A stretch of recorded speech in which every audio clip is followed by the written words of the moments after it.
Hello, my name is Teresa, and today I am bringing you a little tutorial where I'm going to explain my quick way of coloring either comics or illustrations.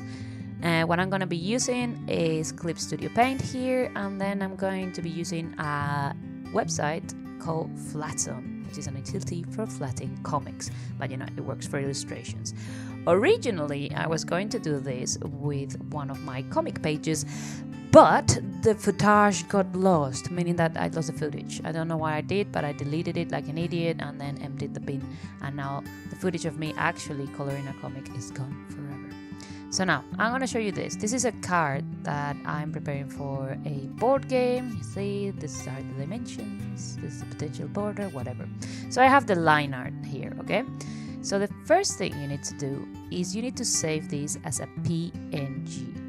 Reason being, the website Flatton requires a PNG. So all I have to do is save as, and then I'm going to say PNG, and then I save it. And those are my other flats. And it's like, oh, there's not going to be any layers. And I was like, yes, no problem. I know that. Don't worry. So I go onto Flatton, and now all I have to do is select the file here.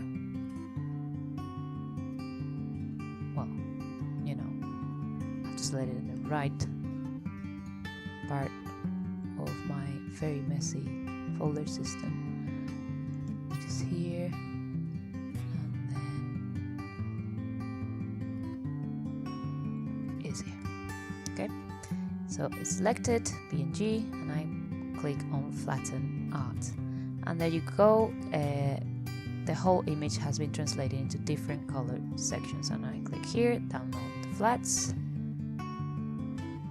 And I get my little flats downloaded. What I'm going to do now is I'm going to drag this to Clip Studio, which is down here. I'm going to drop it in this area so that it opens a new file. Then I'm going to click Ctrl A, which selects the whole canvas.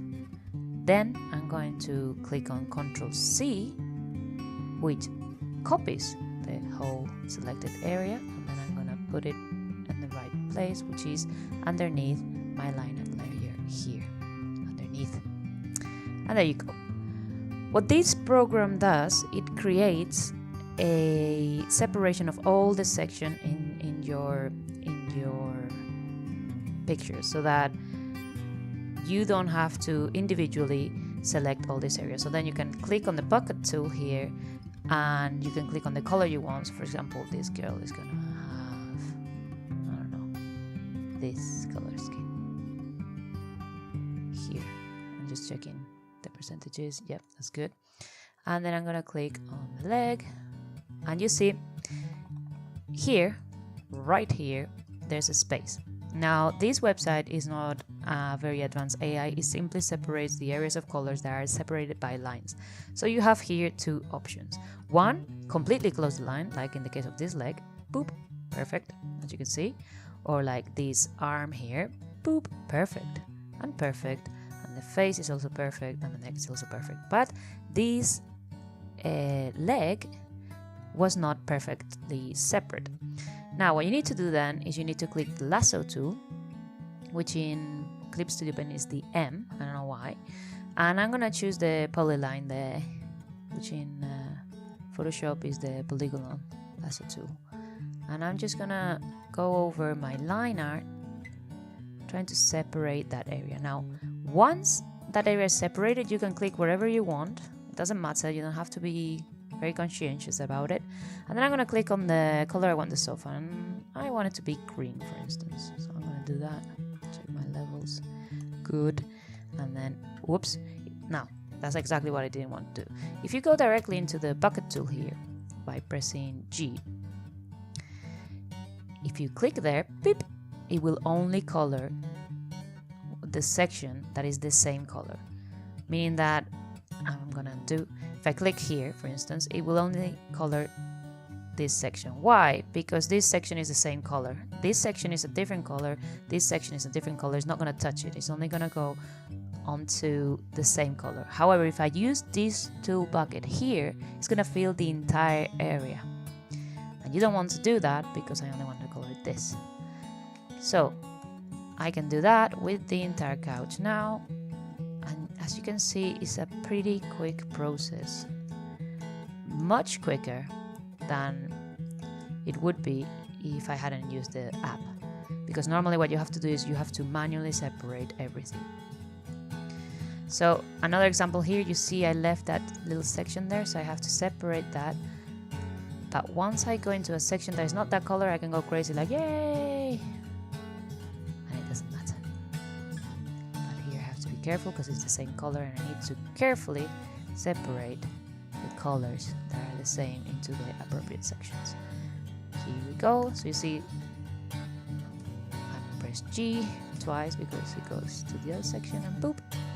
And now the sofa has been completely flatted. Her skin is pretty much flatted. If you press I, it's the color picker, and then just boop, boop. Sometimes it's not perfect. Sometimes you have to go in and correct it a little bit, like this with the, I use the pen tool. And you have to be careful because the color picker, you have to choose the second section, because otherwise it picks the color that you would visualize instead of the actual color in the layer. And yeah, now I'm gonna do a little time lapse so that you can see the full flattening of the image, and then I'm gonna go on to the shading, how I shade it. Okay, so let's do that.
Okay, so what I did just there is I created a black overlay layer.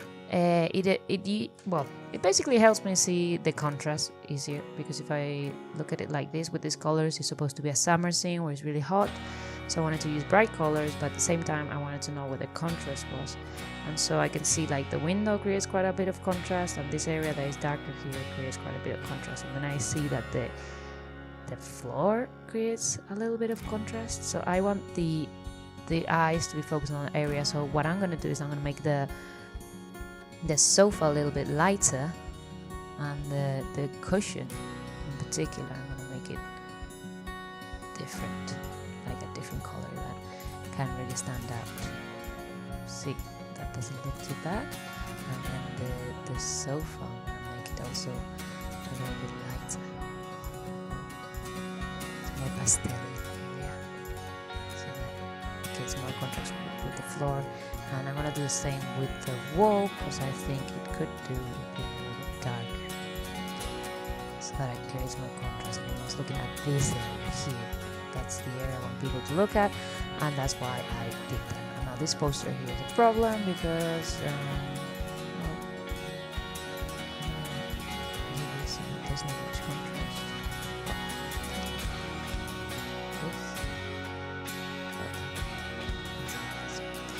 Boom. So now all the attention is in this area because there is a lot of contrast, and if you take it off, it's not as obvious, but it is. There we go. See? Go. There we go. So now, looking at the colors without the little overlay is indicating to me that these colors are a bit muted. So what I'm going to do is I'm going to spice them up with an overlay layer.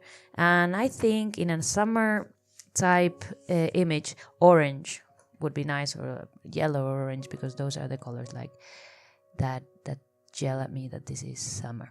So I'm going to go this area here. I'm going to put a nice strong color overlay, this orange. And then I'm going to reduce the opacity to 20%. And yeah, that's it. And that's a little bit brighter if you look at this and then you look at this. It just overlay layers, what they do is they create like a little bit of color cohesion because everything is put through the filter of whatever color is in your overlay layer. So now everything has a slight orange tinge. And if I did it in yellow, the result would be this.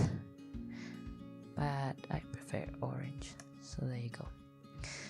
Now, we have chosen all the colors, we know more or less what we want, and the next step is going to be to shade, okay? So we have first of all, you have to identify your source of light, which in this case is a window, okay?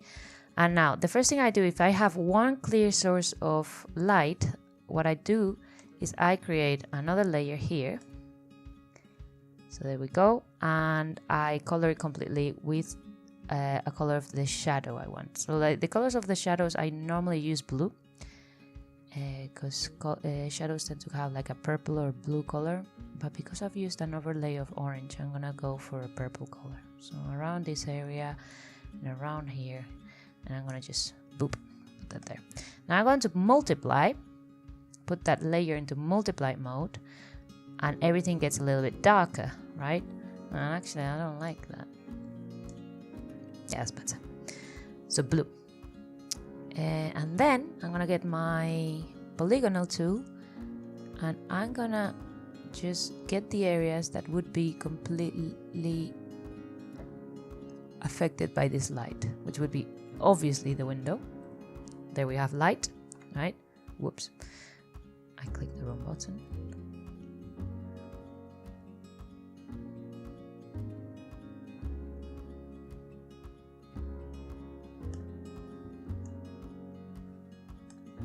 Okay, whoops, my computer is going crazy.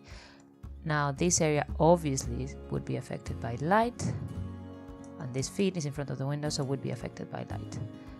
Now these choices of where the light falls are completely up to you, but personally, if I want everyone to look at this area, this is the area that I would like to be affected by the light. So even though it doesn't make much sense that a person that is hot would be lying in the sun, I'm gonna make this girl partially lie in the sun because that makes sense for the composition. So this is the logic of light. The light would hit the top of the sofa, okay, very clearly, but it wouldn't hit the side of the feet, so that we're gonna leave outside. It wouldn't hit the inside of this area, so we're gonna leave that outside, and then the top of the sofa all the way up here. Okay, now I delete. You see the light is now hitting the top of the sofa. This area here would not be affected by the light because light is coming from this direction.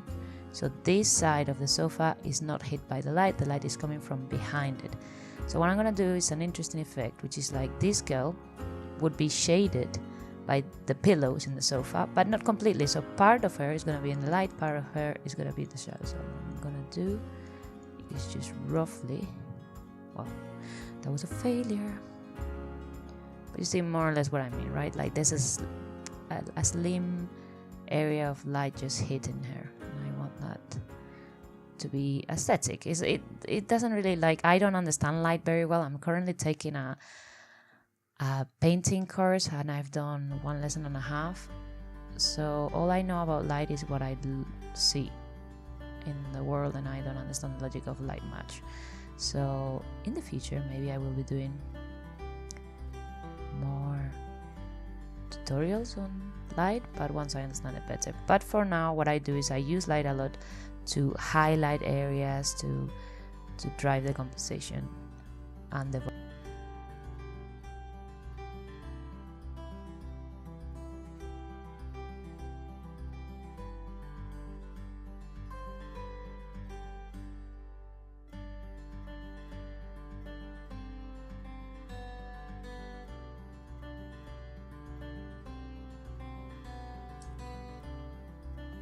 Okay, so now is the moment where we have the light and we have the shadows, the ambience light that gives this picture the focus I want. I want people to be looking at the sofa, I want people to be looking at the girl, and by incrementing the light in that area I can accomplish that. And this is without the orange and with the orange overlay. And okay, now final step, because this is a very simple process as I said, is to create the shadows. Okay, so the first thing I'm going to do is I'm going to create a new layer underneath the multiply layer, and then I'm going to create another multiply layer. I'm going to use the same color and I'm going to go over where the shadows would be. So the first shadow would be the shadow of the sofa, standing on the floor, and the light is coming that direction, so I'm going to create like a silly contour here. Well, I'll fix that later. And all this area of the sofa is away completely from the sun, so it should be in the shadows. The arm too, but well, let's do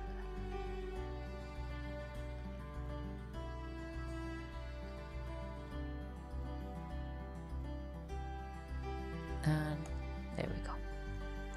Now that's very dramatic, so I'm gonna descend that to probably 60%. Yeah, that's good.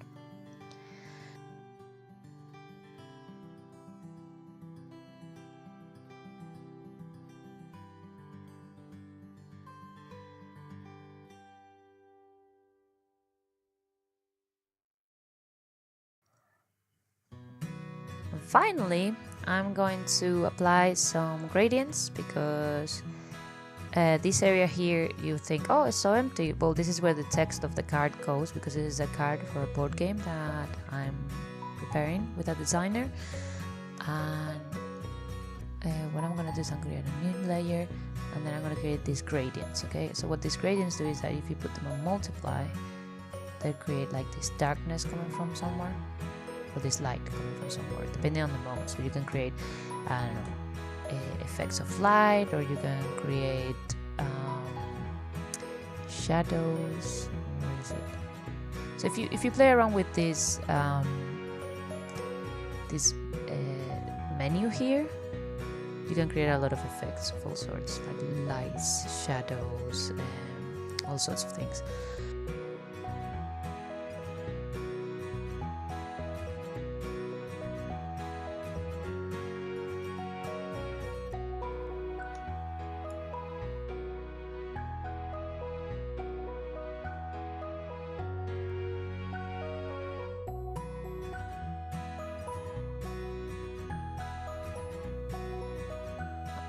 Okay, so well, what is left to do here would be just to shade a little bit more, especially the girl. I think she would be needing a few shading adjustments here and there, like this would cast a shadow and whatnot, but that's just like finalizing the image and making sure that all the light sources make sense and that all your contours make sense, and you know, just correct all the mistakes that I may have made.